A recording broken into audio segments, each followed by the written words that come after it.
Olá, bem-vindos à Hora da Verdade, o programa de entrevistas da Renascença e do Público. Eu sou a Eunice Lourenço, comigo está a Ana Sá Lopes do Público. Hoje o nosso convidado é Pedro Marques, eurodeputado do PS, ex-ministro do Planeamento e das Infraestruturas. Bem-vindo, obrigada por Obrigado. estar aqui. Hum, É crítico da resposta europeia à crise económica provocada pela Covid-19.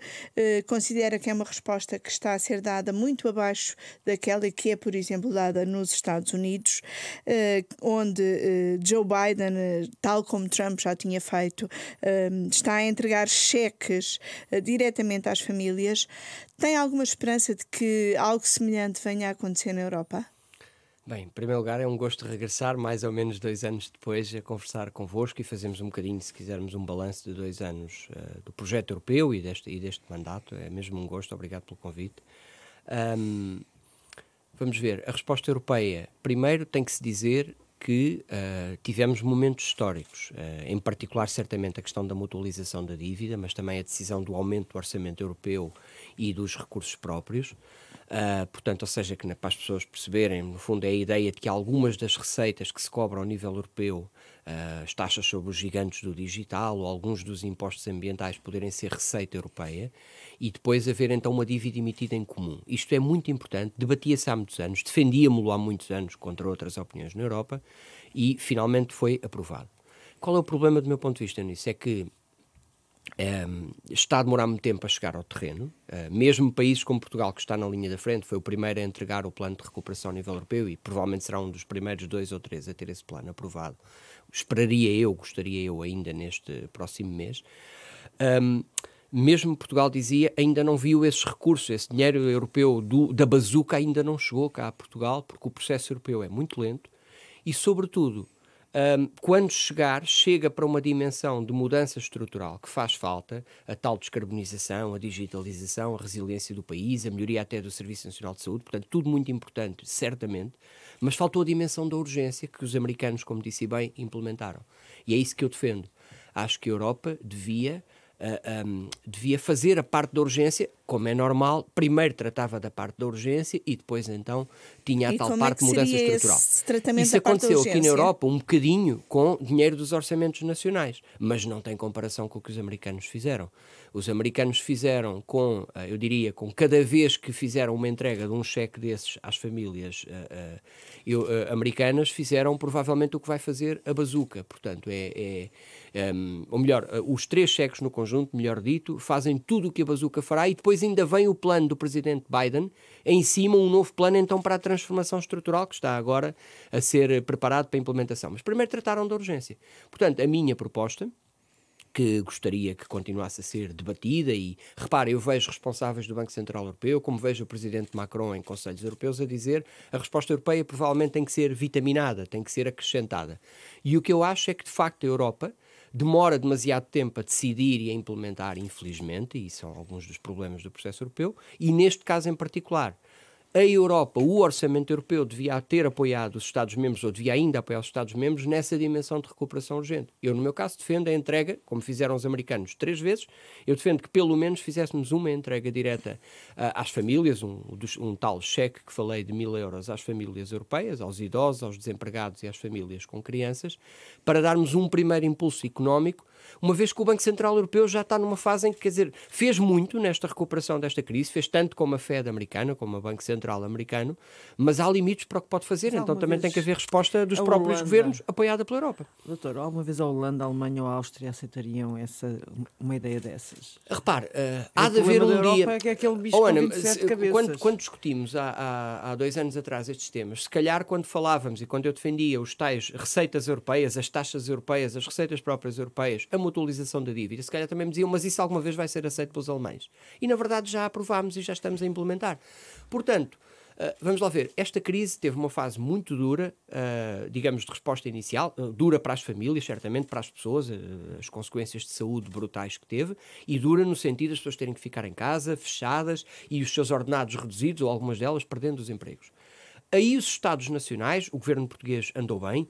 Reparem que temos, em comparação, por exemplo, com a crise anterior, temos menos de metade do desemprego que tivemos há cerca de 10 anos atrás, ou um pouco menos. Portanto, andámos bem nessa parte, mas Falta mais. Agora estamos na fase em que as empresas, um destes dias, permitam-me assim a expressão figurada, um destes dias, um destes meses, os governos vão ter que deixar de pagar parte dos salários aos trabalhadores.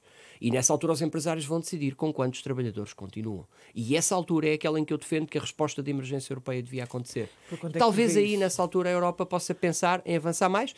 Como lhe digo, Macron já o disse, Isabel Schnabel do BCE já o disse, e eu esperaria que o Conselho Europeu percebesse que fez bem em tratar da resposta de longo prazo, mas devia ainda tratar agora também de uma resposta de urgência para o momento do desconfinamento nas empresas. Esse momento em que está a dizer que as empresas vão decidir com quantos trabalhadores ficam, provavelmente também é o momento em que as empresas deixam de ter as moratórias que atualmente também têm em vigor. A resposta, nesse caso, a resposta urgente que defende podia ser dada pelos Estados, mas com subvenção europeia por baixo. É isso que é uma das está a dizer. possibilidades, seria a mais prática, digamos assim, do ponto de vista dos tratados. Depois ainda há outra versão, eu diria ainda mais mitigada, que é a resposta ser dada pelos Estados, mas manter-se a suspensão das regras orçamentais e, portanto, esses valores adicionais que os Estados gastariam não contarem, digamos assim, por uma lógica de déficit excessivo, portanto, prolongar o estado de exceção em termos de regras orçamentais. No caso da resposta às moratórias, o Ministro da Economia já aqui nos disse que uma das formas será através de empréstimos e através do Banco de Fomento, o Estado, no fundo, ir entrando nas empresas, ir ajudando à capitalização das empresas. O Estado também devia ajudar à capitalização das famílias. É o que penso. Ou seja, há de facto essa dimensão das empresas que pode ser feita com o Banco de Fomento, que pode ter um papel nisso o Banco Europeu de Investimento também. Portanto, há respostas europeias que não ficaram aprovadas totalmente neste pacote europeu, digamos, de apoios, mas que podiam ser ainda ativadas. Contudo, como se recordam, há uns anos atrás, quando estávamos no pico da crise anterior, perguntávamos às empresas porque é que elas não investiam. E, de facto, tivemos anos a fio de estagnação e de recessão. E as empresas diziam, não invisto porque não tenho procura interna.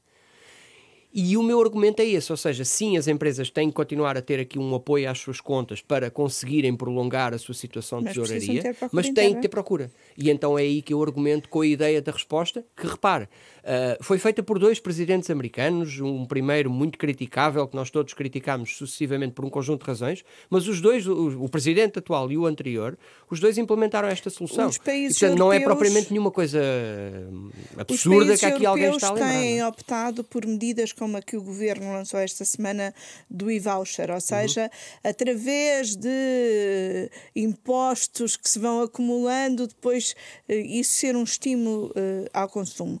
E, portanto, o que nos está a dizer é que acha que esse tipo de medidas não chega. São corretas, mas o que eu acho é que temos que vitaminar essa resposta, temos que lhe dar uma dimensão completamente diferente. Como eu lhe dizia, a resposta americana, digamos, só com a parte dos tais cheques diretos de apoio às famílias, ela é comparável com tudo o que a bazuca fará a nível europeu, mas em 5 anos, vamos dizer assim. Eu sei que falamos em tentar fazer em 3 anos, mas provavelmente demorará um pouquinho mais.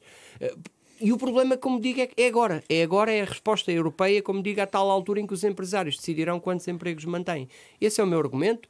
Foi implementado com sucesso nos Estados Unidos, tem todas as estimativas do efeito da resposta orçamental, digamos assim, na recuperação da crise do Covid nos Estados Unidos ou na Europa, mostram a eficácia da resposta americana. Então eu acho que nós ainda estamos perfeitamente a tempo de o debater na Europa. Acredita que isso é possível debater e aprovar a curto prazo, que é o prazo em que as pessoas vão começar a falir vamos lá ver. A tirar pessoas... Eu defendo que o devemos fazer. Acho que o Conselho Europeu terá que regressar a este tema.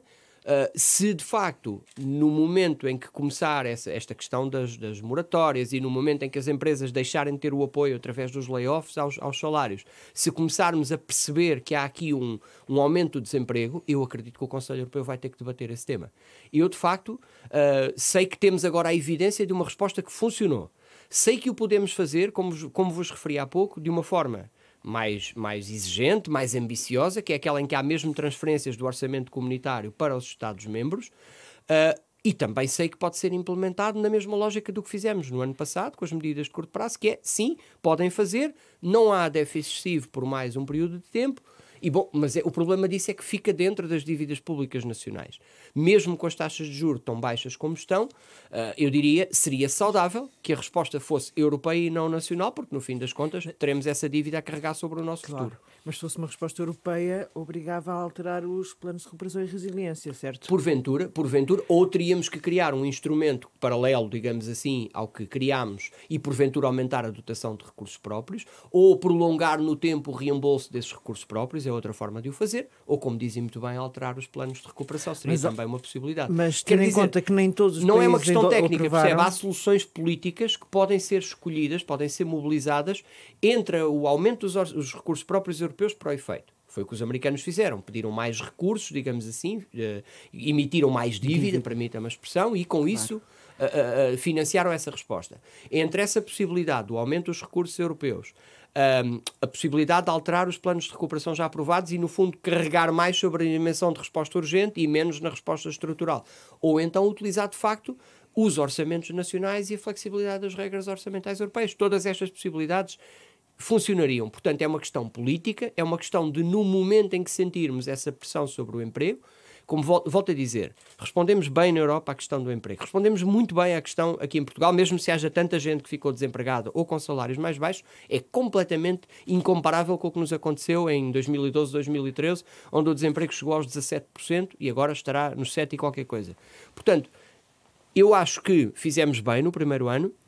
Acho que ainda temos o prolongar desta crise, o facto de termos tido várias vagas de confinamento, determinaria um impulso de resposta grande, porventura da dimensão do que fizemos o ano passado e com o apoio europeu do meu ponto de vista. E acha que pode haver um consenso para isso, para já pelo menos na família política do Partido Socialista Europeu? É um caminho que estou a fazer, que estamos a fazer ao nível europeu. Acho que há certamente um consenso muito grande na minha família política relativamente à alteração das regras orçamentais e que vai fazendo caminho, vai abrindo brechas mesmo em quem tem sido muito rígido nessa matéria, nomeadamente na direita europeia, aqui no nosso PSD, no caso aqui português. No Ecofin, que decorreu em Portugal há pouquíssimo tempo, ficou assente que as regras vão continuar suspensas em 2022, mas 2023... Esse é o meu ponto, ou seja... Ficou já assente a ideia de mais um ano de suspensão, mas ficou também assente que isso será debatido neste período ainda de suspensão uma proposta do Comissário Europeu, que já agora é da minha família política, o antigo Primeiro-Ministro Paulo Gentiloni, que vai, digamos, apresentar uma proposta de mudança das regras. Vamos lá ver. Eu acho que as regras europeias orçamentais são, permita-me dizer assim, são velhas. O Paulo Gentiloni vai propor um novo conjunto de regras macroeconómicas, de regras orçamentais, para ser mais fácil para as pessoas. Mas que ultrapassa a meta do déficit de 3%, vai acabar com isso? Não é certo que ele vá utilizar a questão da alteração da referência dos 3%. O que me parece, das discussões que temos tido com ele, do trabalho preparatório que temos tido com ele ao nível do Parlamento, é que vai propor um faseamento maior da redução da dívida pública. Pelo que percebo, e depois uma regra mais inteligente relativamente ao investimento, porque nós não podemos ao mesmo tempo estar a dizer vamos fazer a bazuca, vamos meter aqui recursos de investimento que não pode ser só aquele dinheiro europeu para concretizar a descarbonização ou a digitalização, e depois estar a penalizar o investimento nacional, quando ele é feito, investimento público, bem entendido, com recursos públicos, estar a penalizá-lo nas regras orçamentais. Portanto, eu acreditaria, embora seja um debate que está por iniciar, com a proposta da Comissão, eu acreditaria numa regra mais flexível para a redução da dívida, ou seja, mais tempo para a redução da dívida, em particular a dívida que resultou desta resposta ao Covid, que é brutal, não é? E ao mesmo tempo, portanto, uma espécie de regra mais inteligente para o investimento. Acho que são duas dimensões que esperaria e que também criam mais margem para a resposta europeia. E a suspensão da meta do déficit, que foi suspensa no ano passado, e acha que pode ser suspenso um bocadinho... à la longa? Eu esperaria que sim, mas como lhe digo, o mais importante para mim é quando acabar a suspensão já não termos estas regras velhas, estas regras agora velhas e num certo sentido pouco inteligentes que ainda temos, em particular no período pós-Covid. Com o aumento tão grande das dívidas públicas europeias, 20 e tal % das dívidas europeias, tentar impor um ritmo de redução em 20 anos para os 60%, como tínhamos num período pré-Covid, não faz nenhum sentido. Então isso tem que ser alterado, senão estamos a condenar a Europa a uma década e meia de estagnação. Isso não faz sentido, isso tem que ser alterado. Portanto, primeiro, acho que a suspensão não tem que necessariamente acabar em 22, depende da recuperação económica de facto, e segundo, quando regressarmos, devíamos regressar com regras ajustadas ao pós-Covid e não regressar a regras velhas num mundo completamente novo. Isso Desculpe estar a insistir, mas no seio da família socialista europeia, portanto, há consenso sobre o ritmo da redução da dívida. Há consenso sobre a necessidade de alterar significativamente as regras e certamente este ponto da alteração da regra de dívida e da regra de investimento verde, nomeadamente, fazem muito consenso na nossa família política. Não há consenso relativamente à meta do déficit de 3%. A meta do déficit de 3% nem sequer estamos a debatê-la como prioridade por uma razão. Repara, é que nós hoje temos um ambiente de taxas de juros completamente diferente. Nós hoje conseguimos, com as taxas de juros como estão e com a inflação como está, nós conseguimos, reequilibrar as contas públicas e não estar a aumentar a dívida de forma automática, e o peso da dívida pública, digamos assim, por causa das taxas de juros, é hoje completamente diferente na gestão orçamental. Então nós, neste momento, com aquilo que foi a experiência da pré-Covid, da aplicação de regras orçamentais, eu diria... se eu tiver flexibilidade nos momentos de crise e de recuperação económica, eu não sei se preciso de alterar significativamente essa parte da regra. Sei uma coisa, sei que essa regra era cega e ela era procíclica. E, portanto, eu gostaria que ela fosse alterada para ela não ser tão procíclica, e provavelmente gostaria muito mais de ter uma regra de despesa do que uma regra de déficit, que ela poderia ser contracíclica, para as pessoas perceberem, que me permite gastar mais quando estamos em crise e poupar mais quando estamos em bom crescimento económico. Mas eu digo, a minha primeira prioridade e o debate que estamos a fazer na família política, estamos a orientá-lo para a questão do critério de redução da dívida e para a questão do investimento, porque se o conseguirmos estamos a criar condições de crescimento económico e podemos debater certamente a própria regra do déficit também, mas estamos por agora muito focados nestes dois aspectos que achamos muito importantes. E olhando para o panorama político europeu, acha possível estabelecer consensos sobre esses assuntos a médio prazo? Acho que temos uma janela de oportunidade que é, e estará muito dependente do resultado das eleições alemãs, porque é completamente impossível saber neste momento quem formará a próxima governação alemã, mas acho que temos uma janela de oportunidade, no fundo, curtinha, é verdade, estreitinha, entre as eleições alemãs e as eleições francesas, diria. É um período positivo, é um período de oportunidade.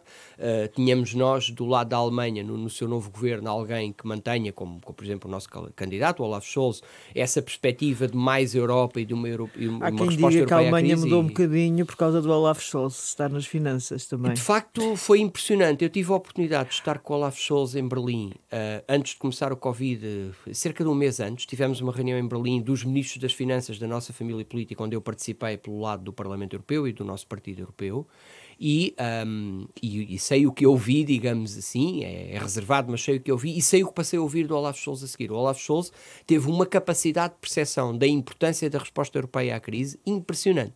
E podemos certamente, devemos-lhe muito, certamente aos alemães em geral, mas devemos-lhe muito a questão da mutualização da dívida. A questão da mutualização da dívida tem muito a ver, a existência dessa tal dívida europeia, do irmos aos mercados em conjunto, de forma solidária, para financiar a resposta europeia, é muito este Ministro das Finanças da minha família política, que é um forte defensor da ideia na Alemanha e ajuda a criar consenso dentro da coligação. Isso é muito importante. Mas na Europa nós temos de um lado, ouvimos o Dombrovskis, e do outro lado ouvimos o Gentiloni. Portanto, Gentiloni da sua família política, dos socialistas, e o Dombrovskis do outro lado.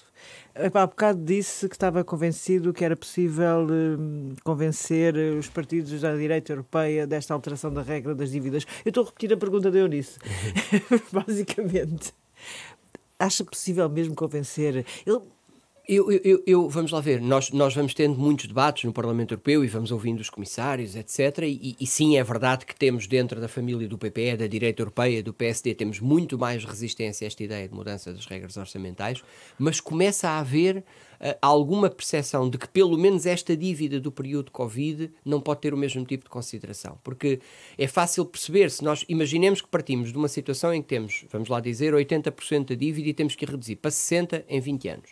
Ou agora ponha de 80 para 100 e tem que reduzir o dobro, mas no mesmo período de tempo. Então, e como é que consegue ter crescimento económico no país e criar emprego nesses anos todos? Então, as pessoas que sofreram com esta crise agora iam sofrer com 10 ou 15 anos de depressão e de falta de capacidade de crescimento. Não tem muito sentido. Foi uma decisão da sociedade, dos governos europeus, responder à crise. E bem, bom, agora temos que dar tempo às economias para respirarem à saída da crise, não afogá-las outra vez com a obsessão da redução da dívida a um ritmo inusitado. Portanto, eu julgo que para essa dimensão de uma redução mais gradual da dívida, em particular da dívida Covid, eu julgo que temos que ter condições para convencer a direita europeia, e acho que a direita europeia começa a perceber que tem que ter alguma abertura para essa alteração, sinceramente. Portanto, o debate sereno que António Costa tinha pedido sobre as regras orçamentais da União e o futuro dessas regras já está a ser feito, já está no Estamos terreno. a fazer esse caminho, as várias instituições, o Parlamento participa com relatórios, temos uma colega portuguesa, aliás, da minha família política, a Margarida Marques, a ser relatora dessa matéria, portanto, os portugueses a fazerem alguma diferença importante no Parlamento Europeu, e com isso vamos influenciando a posição da Comissão, vamos influenciando o Conselho, o António Costa, certamente, o nosso Primeiro-Ministro, no Conselho, a fazer também esse caminho. Macron, como vos referi, a dizer que precisamos de uma resposta europeia mais ambiciosa e certamente estará do lado dessa alteração. Portanto, eu diria, se tivermos nas eleições alemãs, e acho que temos algumas condições para o ter, um resultado que permita que a solução da resposta europeia continue a ser vista com bons olhos pelo novo governo alemão, eu julgo que devemos fazer caminho para fazer essa alteração, sinceramente. Acredito nisso. Um pouco mais de 2 anos, quando era candidato ao Parlamento Europeu, na entrevista que nos deu, e que já parece que foi num mundo bastante diferente, defendia as taxas europeias, nomeadamente no setor do digital, e até nessa altura o PS e o PSD tinham assinado um acordo em termos europeus que também as defendia. A urgência e esta pandemia fizeram com que a Europa ultrapassasse muito mais rapidamente do que se previa situações como a mutualização da dívida. Acha que também vai levar a que se caminhe mais rapidamente para a existência de taxas europeias? Eu diria que aquilo de que falámos na altura, infelizmente pelas razões que não queríamos, não é? Por causa da crise do Covid e da necessidade de resposta, veio a provar-se absolutamente necessário e urgente. E está em curso. Acabou agora a ratificação pelo último Parlamento Nacional há 2 ou 3 dias, salvo erro. Aliás, há cerca, agora para precisar, mais dias em relação ao momento em que esta entrevista será conhecida pelos portugueses, mas, portanto, há cerca de uma semana, vamos dizer assim, a ratificação dos Parlamentos Nacionais relativamente às dívidas, à dívida europeia, o que quer dizer que essa decisão de ratificação dos recursos próprios, que permite não só ir aos mercados fazer a tal emissão conjunta de dívida por parte da Comissão Europeia, também significa que vamos começar o caminho da obtenção dos recursos próprios, as tais taxas europeias de que falávamos, e a sua inclusão como receita para depois repagar, para depois reembolsar esta dívida europeia. A taxa do digital, a taxa sobre os gigantes do digital que virá, que eu tenho, aliás, a esperança que possa ser feito, este ambiente de tributação das empresas do digital possa ser feito com grande consenso ao nível da OCDE, que está também a ser ativamente promovido pelo Presidente Biden, e ainda bem, com uma mudança completa em relação ao Presidente Trump nessa matéria, e as taxas sobre, nomeadamente, a área ambiental, ou seja,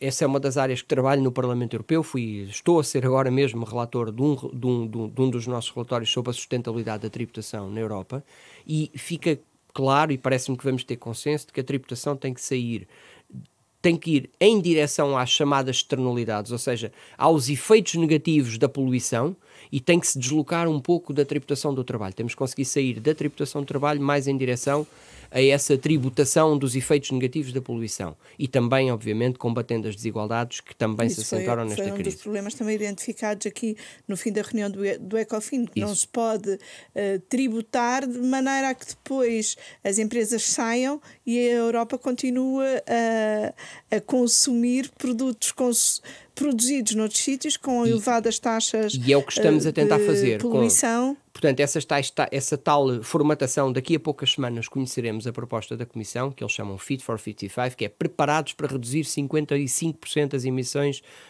para a atmosfera, as emissões de carbono.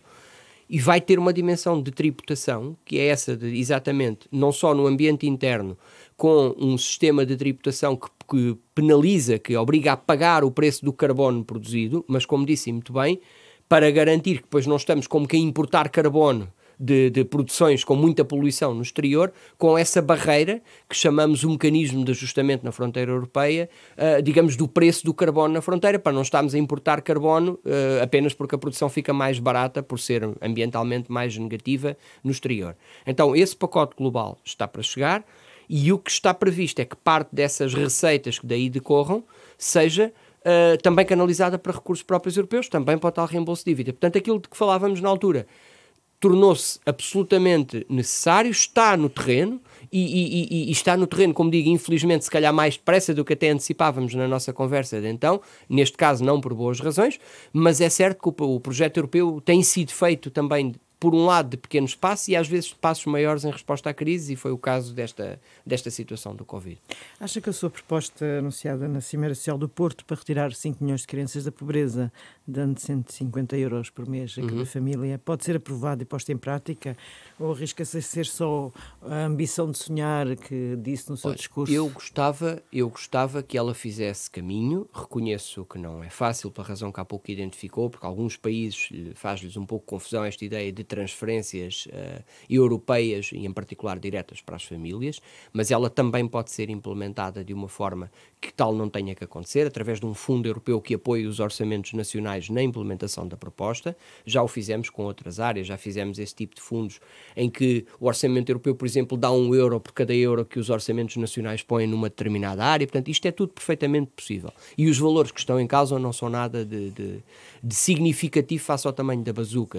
São uma fração pequeníssima daquilo que a bazuca representa. O meu argumento é que, já falámos aqui da necessidade da resposta urgente à crise, sim, também temos que falar de outra dimensão, que é a Europa tem que encontrar causas mobilizadoras que aproximem mais os europeus do projeto europeu. E certamente o combate à pobreza é uma delas. Nós temos falado há muitos anos que defendemos uma coisa que chamamos a Garantia Criança. Fazia parte do nosso programa eleitoral quando aqui nos apresentámos às eleições europeias.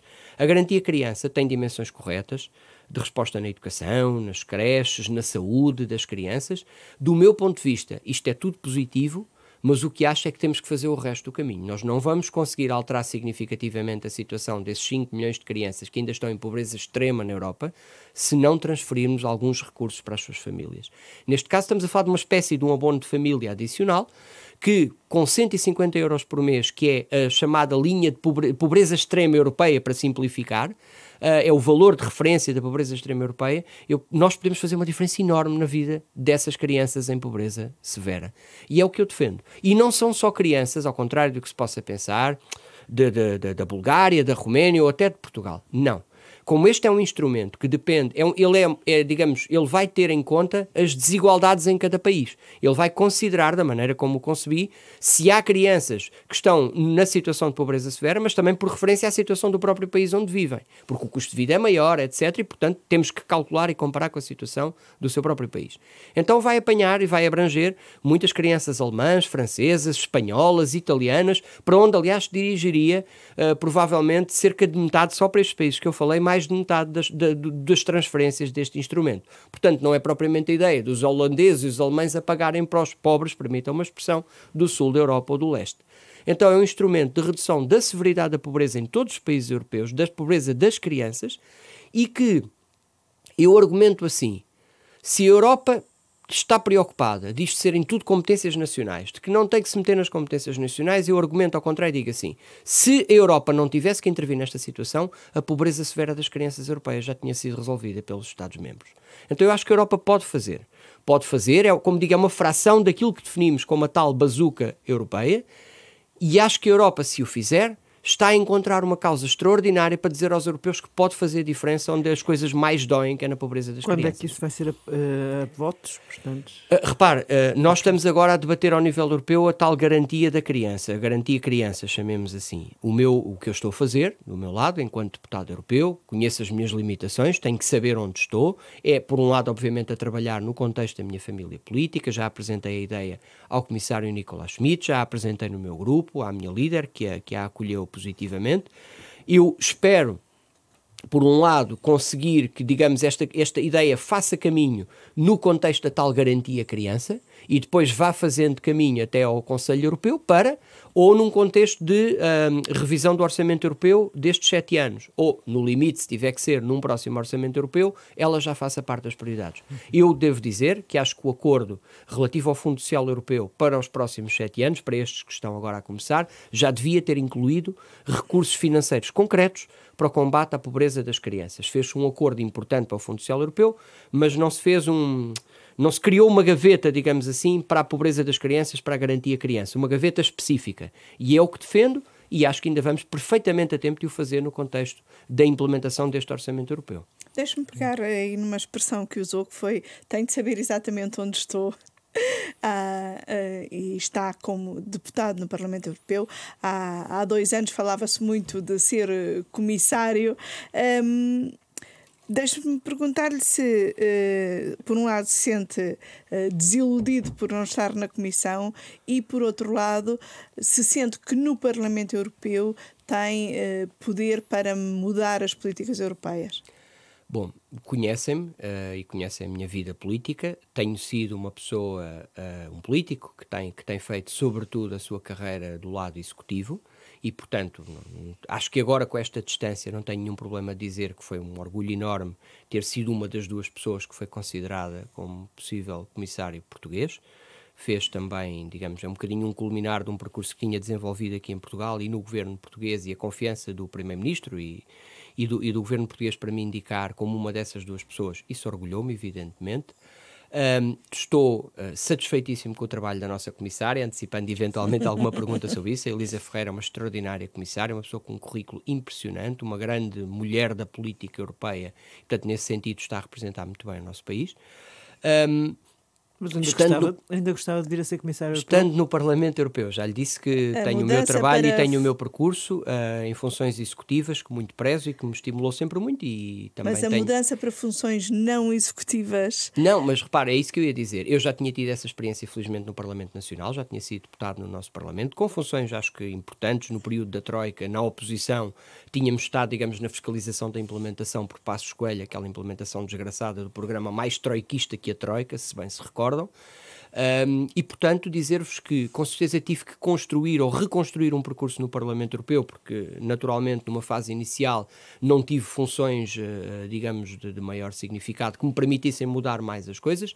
Felizmente, ao longo destes 2 anos, tive a possibilidade de ser primeiro coordenador na Comissão de Impostos e agora vice-presidente do meu grupo político, portanto, sendo agora um dos membros da direção do meu grupo político ao nível europeu. Considero, e tenho felizmente uma relação de trabalho extraordinária com a Irache Pérez Garcia, com a nossa líder, portanto, considero que tenho agora boas condições para influenciar a mudança de políticas, se quiser, com as devidas limitações. Por isso é que eu acho que nós temos de ter sempre a humildade de olhar para aquilo que somos, para aquilo que representamos e para onde nos integramos e partir daí, com as limitações, dizia, do que a instituição Parlamento Europeu consegue mudar as políticas, porque, de facto, bom, nós somos uma comunidade de Estados, nós não somos uma federação, e sendo uma comunidade de Estados, há um papel, há um braço executivo muito forte na Comissão Europeia, que tem recursos, tem capacidade, e é quem tem, aliás, se quiserem, o exclusivo da proposta legislativa. Só a Comissão é que pode ter a iniciativa de propor legislação europeia, coisa que eu acho que devia mudar no futuro. O Parlamento devia ter, como em qualquer Parlamento, capacidade de propor legislação, mas para vos dizer, portanto, há um braço executivo muito forte e depois, como somos uma comunidade de Estados, o Conselho continua a ter um papel, eu diria, demasiado importante na definição das políticas que avançam ou que não avançam, por causa, muitas vezes, da regra da unanimidade. O papel do Conselho Europeu? Eu acho que tinha que equilibrar muito mais com o Parlamento Europeu. Nós estamos a fazer caminho. Isto também não se faz de um dia para o outro. A Europa é uma construção gradual. O Tratado de Lisboa, eu hoje posso dizer isso por experiência feita no Parlamento Europeu, o Tratado de Lisboa foi muito importante porque aumentou, de facto, os poderes do Parlamento Europeu, mas é um espaço que se ganha gradualmente, porque o Conselho, de facto, estão lá os primeiros-ministros, estão os presidentes, etc. E, portanto, há ali uma preponderância, há ali uma força muito grande, e depois lá está os vetos, aqui e acolá, as minorias de bloqueio, é tudo o que vocês conhecem, que faz com que o Conselho tenha uma preponderância demasiadas vezes demasiado grande. Mas é um caminho, como digo, tendo a noção, tendo, acho eu, a humildade de reconhecer onde estou e o papel que a instituição que integro pode ter. Acho que agora, estando na vice-presidência do meu grupo político, sendo o segundo maior grupo europeu, tenho condições e temos condições, somos uma delegação, aliás, até porque acho que isto não tem nada a ver com o Pedro Marques sozinho, isto tem a ver com uma delegação muito forte na nossa família política, com muita gente de qualidade a fazer diferença nos principais relatórios do Parlamento Europeu. Estamos a conseguir influenciar, à nossa medida, dentro do grupo da família socialista que integramos, estamos a conseguir influenciar bem as políticas que o Parlamento vai apoiando ou vai procurando criar ao nível europeu. Na sua saída para o Parlamento Europeu, deixou as funções executivas de Ministro do Planeamento e das Infraestruturas e, com isso, livrou-se, entre aspas, de um dossiê que se tornou ainda mais complicado com a pandemia, que é o dossiê da TAP. Que avaliação faz deste dossiê neste momento e do papel do seu sucessor na gestão deste dossiê? Eu vou ser muito contido, permitir-me-ão, em qualquer avaliação ou comentário político, se quiserem, àquilo que são áreas de gestão executiva que eu tive responsabilidade no mesmo governo e com o Primeiro-Ministro, com o mesmo Primeiro-Ministro. Eu não quero fazer comentários sobre esse trabalho, acho que não o devia fazer em nenhuma circunstância, nem para dizer bem, nem para dizer mal, ninguém compreenderia que o fizesse. Somos do mesmo partido, somos do mesmo governo, neste caso sinto que sou parte ainda do esforço de todos e em particular do António Costa, portanto não faço muitos comentários. Dizer apenas que, relativamente a essa questão, tenho uma grande satisfação de se manter um grande consenso, quer com o Primeiro-Ministro, quer com o atual titular da pasta, relativamente ao caráter estratégico da TAP. E adivinhando e sabendo as dificuldades que tive na altura com o principal acionista privado, o receio que tinha, que se não tivéssemos, de facto, eu diria quase certeza, que se não tivéssemos feito a recompra da posição do Estado para nos tornarmos hoje, na prática, quase acionista único da empresa, infelizmente, mas se não tivéssemos travado aquele processo que 2 anos depois, daquela privatização à noite, pela calada da noite, tudo aquilo que nos lembramos que Passos Coelho fez, os privados podiam tirar o Estado completamente da TAP. Bom, e a seguir tinha chegado o Covid. E provavelmente hoje a TAP estaria falida. E eu que sou daqueles que acredito, como o Primeiro-Ministro, como o atual titular da pasta também, que a TAP é estratégica para o turismo, para a nossa relação com a diáspora, para a nossa relação com as regiões autónomas, com o mundo da lusofonia. Portanto, eu acho que teria sido uma tragédia se a TAP tivesse falido na mão dos privados. Continua a achar que a recompra foi a medida mais acertada? Com certeza que sim, acho que nós, vamos lá ver, podíamos ter encetado um processo em tribunal ou uma nacionalização, assim, uma coisa desse tipo, mas eu não sou daqueles que acredito que nós devemos alienar os investidores privados e andar aqui em conflitos insanáveis com os investidores privados. Nós precisamos de investimento estrangeiro e isso é uma coisa boa para o país e, portanto, acho que fizemos bem em fazer um processo negociado, um processo dificílimo, vamos recordar. Essa dos conflitos com os investidores privados não é uma crítica ao seu sucessor? Não de todo, porque eu não comento mesmo a gestão das pastas que integrei. Acho que fizemos bem, volto a dizer, em fazer o que fizemos. Negociámos com os privados, trabalhámos com os privados, foi muito difícil esse processo, mas conseguimos, de facto, com uma crise como esta, que entretanto acabou por aparecer, conseguimos que a TAP pudesse chegar aqui em condições pelo menos de ser salva. Se estivesse nas mãos daquele acionista privado em particular que tínhamos, do acionista maioritário, não falo do Sr. Humberto Pedrosa, estou a falar do acionista David Neilman, que tinha uma orientação demasiado financeira, digamos assim, para a sua posição na TAP. Tenho muito receio que a TAP hoje fosse uma empresa falida, porque estaria 100% nas mãos dos privados e estaria, ou de pantanas completamente, mas sobretudo provavelmente estaria falida e isso seria muito mau para Portugal. Mas como é que o governo socialista vai justificar esta quantidade enorme de experimentos que é preciso fazer no plano de reestruturação, por exemplo? Eu compreendo a sua questão, mas eu disse mesmo e queria mesmo manter muito isto, ou seja, eu sei que é muito duro a situação que se enfrenta, em qualquer caso a empresa está cá, estará cá, o Primeiro-Ministro já disse que fará tudo o que for necessário para que a TAP continue ao serviço dos portugueses, da economia portuguesa, com muita dureza daquilo que tem que ser enfrentado pelos trabalhadores, pelos cidadãos mesmo, na qualidade até de serviço e tudo, é tudo isso difícil, mas salvou-se o ativo estratégico para Portugal, que é a TAP, naquela fase, e agora na fase da pandemia, e é isso que eu queria dizer. E acredita na aprovação do plano de reestruturação? Perdão? E acredita na aprovação por parte de Bruxelas do plano de reestruturação? Acredito que a TAP é um ativo estratégico nacional e eu não quero mesmo comentar aquilo que são as matérias que o Pedro Nuno Santos está agora a gerir e certamente o melhor que é possível na dificuldade que temos, mas eu não quero mesmo entrar em comentários de pormenor ou mesmo técnicos sobre o papel de gestão, digamos assim, do dossiê, que é dificílimo, tenho que reconhecer isso. Então passemos a um outro dossiê em que Pedro Nuno Santos já disse que não vai intervir, que é no Congresso do PS, que vai ser em julho. Já pensou no que quer ir lá dizer? Já pensei que quero intervir no Congresso, de facto, do Partido Socialista. Já pensei que é preciso uma mensagem clara de apoio ao caminho que o António Costa defendeu e implementou para o Partido Socialista. Está cada vez mais evidente que, portanto, voltando agora aqui para uma questão um bocadinho mais partidária, mas não desligando daquilo que é a governação do país, o caminho de governar com as esquerdas, mas governar de forma a entregar resultados para o país todo, com contas certas, criando emprego, reduzindo a pobreza. Já agora vale a pena, é um segredo quase bem guardado, mas vale a pena olhar para a redução das desigualdades que aconteceu nos últimos anos em Portugal, antes, bem entendido, da crise de Covid, por resultado da ação do governo do António Costa, do Partido Socialista.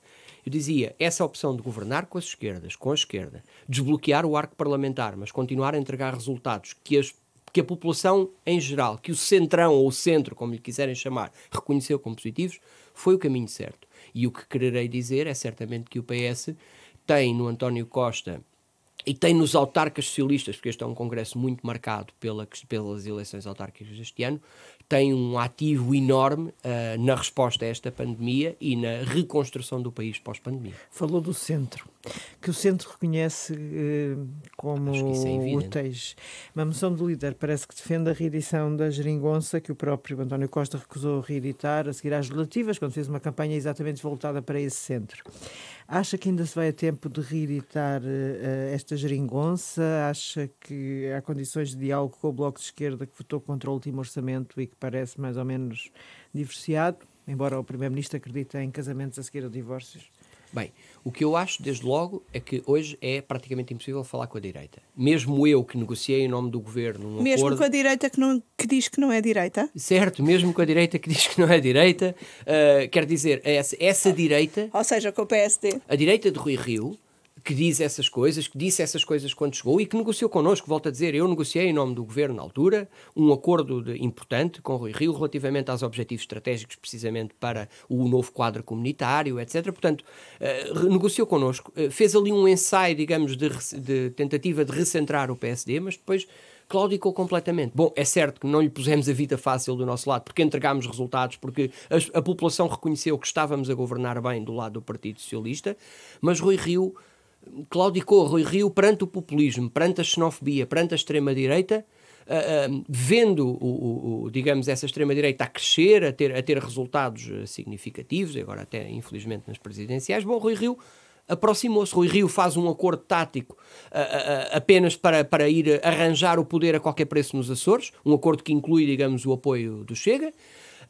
Bom, e agora já disse coisas inenarráveis como podemos fazer acordos com o Chega, depois temos é que lhe estabelecer umas linhas vermelhas ao que eles querem que aconteça. Portanto, isto de tudo tem sido. Agora esta presença nesse Congresso das Direitas que foi revivalista do Estado Novo, portanto isto deu para tudo. Deu para uma direita com quem de facto agora é muito difícil conversar, para não dizer completamente impossível. Portanto, de facto, é preciso continuar a governar. Os portugueses pedem-nos que continuemos a governar e pedem-nos esmagadoramente em todas as sondagens que têm publicado, dizem-nos claramente que favorecem esta solução de um governo do Partido Socialista com apoio à esquerda. O Partido Comunista, objetivamente, foi mais previsível, digamos, teve talvez mais atenção à situação de crise que enfrentamos, à crise do Covid, e continuou a apoiar a solução política nesta fase.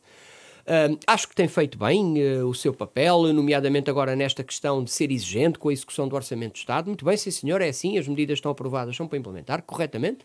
Julgo que o Bloco de Esquerda tem um exercício para fazer, que se percebeu bem na convenção do Bloco de Esquerda. O Bloco de Esquerda tem que se resolver, digamos assim, tem que perceber, acho eu que tem que perceber que esta ideia de radicalização e de afastamento de uma solução para o país que os portugueses todos pedem que continue a existir e com estabilidade, não é boa de certeza para o país essa radicalização. Eu espero que o Bloco compreenda que também não é boa para o próprio partido a longo prazo, e julgo que os sinais que o António Costa dá corretamente, mesmo em áreas tão difíceis, e talvez aquela que foi mais difícil e que determinou o afastamento do Orçamento de Estado, que é a questão da legislação laboral.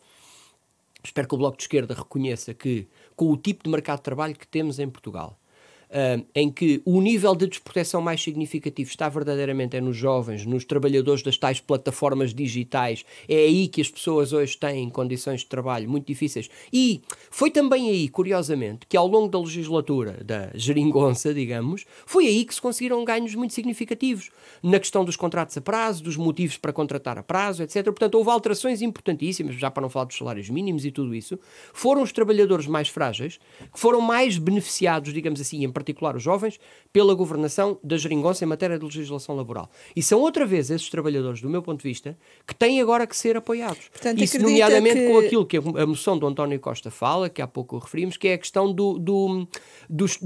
digamos, das condições precárias e, em alguns casos, até de quase um verdadeiro Big Brother em que funciona o trabalho destes trabalhadores das plataformas digitais. Acredita que depois deste divórcio é possível, pelo menos, voltar a namorar? Eu espero que o Bloco de Esquerda, digamos, baixe a adjetivação, se me permite a expressão, e não quero ser aqui nem paternalista, nem nada do género, passemos de uma fase de adjetivação para uma fase de consensualização novamente. Que se possa voltar a falar, que se possam criar condições para aquilo que é mais importante para os portugueses e que eles têm dito todos, que é, vamos lá voltar ao entendimento a benefício do país na altura da crise maior que tivemos porventura num século. Então é nesta altura que nós vamos radicalizar e não ter solução de governo. Não faz nenhum sentido. Doutor, não faz nenhum só uma sentido. coisa mais, mas o Bloco de Esquerda, uma das condições que põe é aquilo que é vulgarmente chamada de destroiquização das leis do trabalho. Portanto, Exato. voltar às leis do trabalho tal como existiam antes da Troika ter entrado e ter mudado a sua obrigação. E isso o secretário-geral do PS não propõe. E julgo que bem o secretário-geral do Partido Socialista foca as alterações da legislação laboral, onde a legislação laboral em Portugal é menos protetora, não ajuda, não protege tanto os trabalhadores, que é exatamente nos trabalhadores jovens e nos trabalhadores das ditas plataformas digitais. O caminho que foi feito na legislatura anterior e que deve ser prolongado para esta legislatura é de melhoria das relações laborais, onde elas estão menos protegidas, que é exatamente nos jovens e nestes trabalhadores das plataformas digitais. É correto? Se compararmos internacionalmente, vou agora regressar aqui a um debate que tem cerca de 20 anos. Foram feitas umas reformas na Alemanha chamadas reformas Hartz, que diziam que era preciso flexibilizar as relações laborais a todo o custo e era isso que traria competitividade à Europa. O que isso fez foi só foram flexibilizadas nos mais frágeis, nos jovens. E, de facto, foi o que vocês se lembram, estágios gratuitos, contratações a termo por todas e quaisquer razões. Bom, então isto durou 10 ou 15 anos. E o processo que o governo, em particular aqui em Portugal, não foi só em Portugal, mas o processo que o governo do Partido Socialista fez na legislatura anterior, foi exatamente reequilibrar onde estávamos mais desequilibrados, onde estavam mais desprotegidos os trabalhadores, nos jovens. E agora, corretamente, é dado um impulso muito interessante nesta moção, que é paralelo com o trabalho que estamos a fazer no Parlamento Europeu. É muito interessante porque estamos à espera de uma proposta da Comissão Europeia sobre as relações laborais dos trabalhadores das plataformas digitais, e António Costa, inteligentemente, mais uma vez, leva Portugal na liderança dessa transformação, ou propõe levar Portugal na liderança dessa transformação. Portanto, eu acho correto que sim, que se insista no tema da legislação laboral, mas que se faça onde as relações laborais são mais desprotegidas neste país, que é exatamente nos jovens, ainda, embora tenha sido feito muito, e nesta questão onde ainda não se fez nada digamos, de substancial face à forma como essas empresas se colocaram no mercado, essas tais gigantes do digital, portanto, que é na questão do trabalho desses trabalhadores das plataformas digitais. Mas não vamos nunca mais tirar a Troika deste país nas leis de trabalho. Nós fizemos, não é agora, vamos lá ver, nunca. Nós fizemos alterações muito, muito grandes em matéria, digamos, de várias áreas de governação, muito, muito grandes, e corrigimos muita coisa que não estava correta. Agora, se tem pela frente a necessidade de alterar a legislação e se tem um grupo muito mais desfavorecido, eu acho que deve ir no caminho daqueles que estão numa situação muito mais desfavorecida, que são de facto estes trabalhadores mais jovens e estes trabalhadores das plataformas digitais. Eu considero essa prioridade a prioridade correta e acho que há muito espaço para discutir essa matéria com o Bloco de Esquerda, com o Partido Comunista. Agora, permitam-me um bocadinho de analista político, parece que os políticos gostam muito de fazer de vez em quando analistas políticos, eu gostava de fazer isso durante 2 segundos. Eu acho que o Bloco de Esquerda tem aqui um problema, que é, o Bloco de Esquerda foi eficaz na mensagem e na captação de eleitorado jovem, foi eficaz na captação de eleitorado de classe talvez média-alta, digamos assim, urbano, e teve um problema que não conseguiu de todo, que foi não conseguiu entrar numa barreira intransponível, que é a questão da classe trabalhadora. Eu vou agora dizer de uma forma muito simplificada. Os trabalhadores tiveram sempre mais próximos do Partido Socialista e do Partido Comunista, reconhecemos em algumas áreas, com o trabalho e com o papel da CGTP. O Bloco de Esquerda há muito tempo, parece-me, que na sua estratégia de crescimento procura entrar, digamos assim, neste eleitorado, nos trabalhadores que estão mais próximos do PS e do Partido Comunista Português. E acho que esta insistência para lá daquilo que até os fundamentos indicam nesta alteração da legislação laboral em áreas que não me parece que sejam agora a prioridade, tinha um bocadinho a ver com essa ideia de passar uma mensagem, de tentar ir ao encontro desses trabalhadores. Bom, eu acho que o Bloco de Esquerda tem que regressar, do ponto de vista da proposta, do ponto de vista do consenso, àquilo que agora, neste momento, são de facto as prioridades do país em matéria de legislação laboral, e terá que fazer o seu crescimento de outra forma, porventura, mas não de uma forma que não corresponda às prioridades identificadas. Acho que, de facto, estão bem identificadas na moção. Acho que é por aí que devemos ir. Para concluir, disse que é preciso continuar a governar. É preciso continuar a governar com António Costa a liderar o governo ou com António Costa a liderar a Europa? Não, eu acho que é mesmo preciso continuar a governar com António Costa a liderar o governo. Nós temos ainda muito para fazer na resposta a esta pandemia. E, portanto, eu conto mesmo que o nosso Primeiro-Ministro continua a fazer bem o que ele faz melhor. Eu acho que António Costa, acho que ninguém deseja uma situação como esta, muito menos, digamos, com as consequências absolutamente brutais que elas tiveram. Ninguém deseja isto, mas acho que ter um Primeiro-Ministro com as características de António Costa no meio de uma crise destas digamos, é uma felicidade.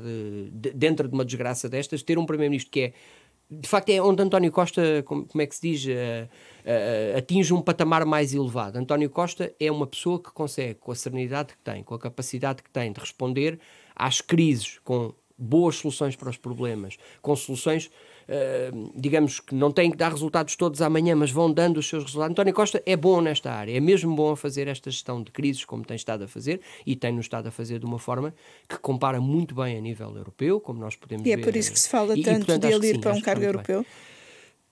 É talvez porque sim, porque é um líder destacado da nossa família política ao nível europeu, porque de facto Portugal, e aí tenho muito orgulho de ter participado nesse processo com ele e com os meus colegas de governo, Portugal de facto entregou à Europa uma alternativa de resposta de política económica e social. Não havia. Na Europa dizia sempre que não era possível, que, o there is no alternative, a TINA, não é? O António Costa mostrou mesmo que havia uma alternativa e o governo do Partido Socialista. E falamos disso cotidianamente ao nível europeu. E por isso ele é muito reconhecido e falam muito de António Costa, sim, eu reconheço ao nível europeu, mas António Costa, na gestão desta crise, na gestão da resposta a esta crise, faz muita falta ao nosso país. E não faria falta a Europa também na gestão da crise? Será certamente uma ideia que se pode ter, mas os cargos europeus neste momento estão ocupados, temos um mandato de 3 anos pela frente. Essa questão de facto julgo que não se vai colocar. E onde é que vê António Costa daqui a 3 anos? Para já, veja, como lhe digo, veja agora, e acho que não vale a pena estarmos com muitas cogitações sobre a matéria. Acho que veja António Costa a fazer bem o cargo de Primeiro-Ministro que está a fazer, porque nós precisamos mesmo dele aqui na resposta à crise, mas vejo de facto António Costa a fazer praticamente o que ele quiser ao nível europeu daqui a vários anos, porque agora António Costa tem mesmo que continuar a responder à crise, como tem respondido, e a conduzir os destinos do país aqui em Portugal, e nós faremos o que pudermos para ajudar ao nível europeu. Muito obrigada, Pedro Marques. O Hora da Verdade volta para a semana com outro convidado. Muito obrigado.